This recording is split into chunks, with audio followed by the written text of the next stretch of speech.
बारामतीच्या मोरगावमध्ये मन सुन्न करणारी घटना घडली आहे। वीज बिल जास्त आल्याचा जाब विचारायला आलेल्या तरुणाची तक्रार घेतली नाही म्हणून संतापलेल्या तरुणाने महावितरणाच्या महिला कर्मचाऱ्यावर कोयत्याने सपासप वार केले।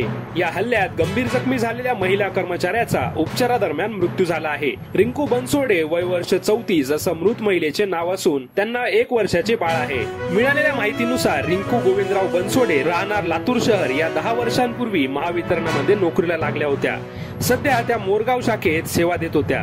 काही वर्षांपूर्वी त्यांचा विवाह झाला असून त्यांना 1 वर्षांचा मुलगाही आहे। नेहमीप्रमाणे बनसोडे बुधवारी 24 एप्रिल रोजी सकाळी 11:15च्या सुमारास कार्यालयात काम करत होत्या। अभिजित पोटे हा आरोपी सकाळी 11 वाजण्याच्या सुमारास कार्यालयात आला। त्याने रिंकूला वीज बिल जास्त आल्याचा जाब विचारत वाद घातला। त्यानंतर संतप्त झालेल्या अभिजित पोटेने सोबत आणलेल्या कोयत्याने रिंकू यांच्यावर एका पाठोपाठ 16 वार केले। रिंकू यांच्या हात, पाय आणि चेहऱ्यावर गंभीर वार झाले। काही समजायच्या आत रक्ताच्या थारोळ्यात पडलेल्या रिंकू यांना तात्काळ मोरगाव येथे प्रथमोपचार करत पुण्यातील सह्याद्री रुग्णालयात दाखल करण्यात आलं। मात्र उपचारादरम्यान दुपारी 3 वाजण्याच्या सुमारास रिंकू यांचा मृत्यू झाला। रिंकू यांचं 1 वर्षाचं बाळ आईविना पोरकं झालं आहे। या प्रकरणी आरोपीला अटक करण्यात आली असून मोरगाव पोलीस ठाण्यात गुन्हा दाखल करण्यात आला आहे।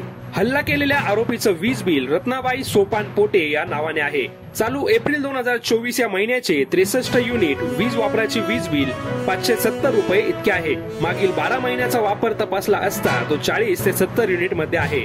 उन्हाचा तडाखा वाढल्यामुळे चालू महिन्यात वापर 30 युनिटने वाढला आणि त्याचं बिल 570 रुपये आलं आहे। हे बिल वापरानुसार व नवीन दरानुसार योग्यच असल्याचं महावितरणकडून सांगण्यात आलं आहे।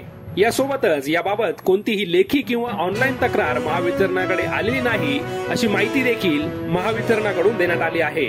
तसंच महावितरणाच्या कर्मचाऱ्यांवर जर हल्ले होत असतील तर आम्ही काम कसं करायचं असा सवालही यावेळी कर्मचाऱ्यांनी केला आहे।